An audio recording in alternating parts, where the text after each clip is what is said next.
అలా అయ్యప్ప మాల విరమణ చేసిన స్వాములు శబరిమల నుండి అయ్యప్ప ప్రసాదాన్ని తీసుకొస్తారు. మరి ఆ ప్రసాదాన్ని ఏమని అంటారు? అది ఎలా తయారు చేస్తారు? అయ్యప్ప ప్రసాదంగా దానిని ఎందుకు ఎంచుకున్నారనే విషయాలను మనం ఇప్పుడు తెలుసుకుందాం. కేరళ రాష్ట్రంలోని పత్తనంతిట్ట జిల్లాలో పశ్చిమ కనుమల్లో శబరిమల క్షేత్రం ఉంది.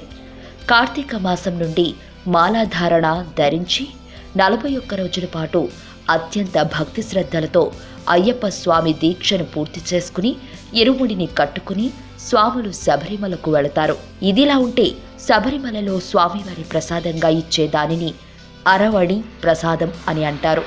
బియ్యం, నెయ్యి, బెల్లాన్ని ఉపయోగించి ఈ అరవణి ప్రసాదాన్ని తయారు చేస్తారు. అయితే ఈ ప్రసాదానికి వాడే బియ్యం మావెలిక్కరలోని ట్రావెన్కోర్ దేవస్థానం బోర్డు పరిధిలోని చెట్టికులంగర దేవి ఆలయం నుంచి వస్తాయి.